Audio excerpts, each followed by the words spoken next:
2023-2024 property में investment क्यों ना करें? क्या इन्वेस्टमेंट करनी चाहिए?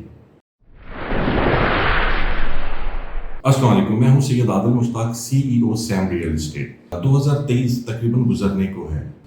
जैसा कि आप लोगों के इल्म में है कि इस वक्त बहुत सी जगहें 15% से लेकर 40% तक नीचे चले गई हैं और इन मुश्किल हालात में एक आम आदमी इन्वेस्टमेंट करने के बारे में सोच भी नहीं सकता। इन हालात की वजह से जो प्रॉपर्टी में इन्वेस्टर का रुझान था वो भी अब चेंज हो रहा है। वो या तो गोल्ड की खरीदारी पर दिलचस्पी दिखा रहे हैं या फिर उनका डॉलर की जानिब रुझान है। लेकिन आम आदमी अगर जो प्रॉपर्टी में इस वक्त इन्वेस्टमेंट कर सकता है तो उसके लिए ही गोल्डन चांस है, क्योंकि प्रॉपर्टी वो वाहिद चीज़ है जो कि ज़रा से भी हालात स्टेबल होते हैं तो उसकी वैल्यू ज़्यादा ऊपर जाएगी।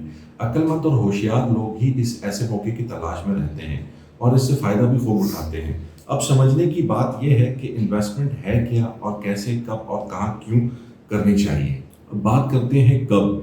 जैसा कि इस वक्त प्रॉपर्टी में स्लम आया हुआ है और ये आपके ऊपर डिपेंड करता है कि आप इस टाइम का फ़ायदा उठाते हैं या नहीं।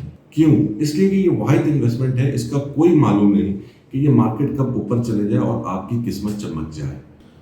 अच्छा, कहाँ? इसके लिए आप मार्केट का सर्वे करें, अकॉर्डिंग योर बजट आप जगह का तयन करें और कोई अच्छी और मजबूत जगह पर अपनी इन्वेस्टमेंट को पार्क करें। यह ना हो कि फूफी के लड़के के कहने पर आप किसी फलां सोसाइटी में इन्वेस्टमेंट कर लें जिसका किसी को इल्म ना हो और वहाँ अपनी खून पसीने की कमाई लगा दें और फिर रोते रहें, क्योंकि आप कुछ कह तो सकते नहीं वरना ताल्लुकात ख़राब हो जाएंगे। लोग मशवरा तो देते हैं लेकिन उसके नफ़ा और नुकसान का उन्हें अंदाज़ा नहीं होता।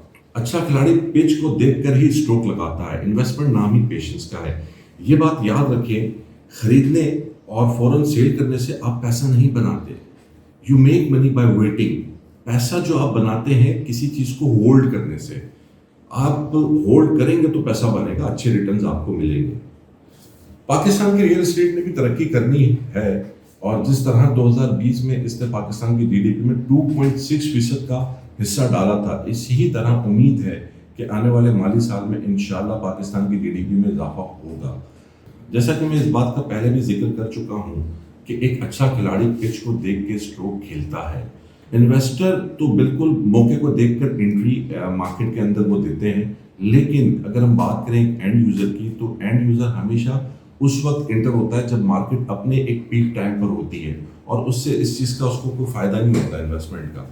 अभी मार्केट डाउन है तो इन्वेस्टमेंट का रुझान नहीं है। देखने में हमेशा ये आया है कि जब कीमतें बढ़ती हैं या बढ़ चुकी होती हैं तो एक एंड यूज़र जो है वो तब मार्केट के अंदर एंटर होता है और अपनी कोई भी चीज़ या कोई भी प्रॉपर्टी वो बाय करता है तो उस वक्त वो उसके लिए इतना ज़्यादा फ़ायदेमंद साबित नहीं होता।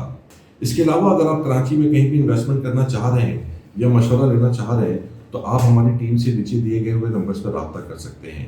हम आपको ना सिर्फ मुखलिस मशवरा देंगे बल्कि इन्वेस्टमेंट के लिहाज से बेहतरीन रहनुमाई भी करेंगे। मज़ीद तफसीलात और नई वीडियोज़ के लिए बेल आइकन के बटन और चैनल को सब्सक्राइब करना ना भूलें। इसी के साथ ही मुझे इजाज़त दीजिए। अल्लाह हाफ़िज़।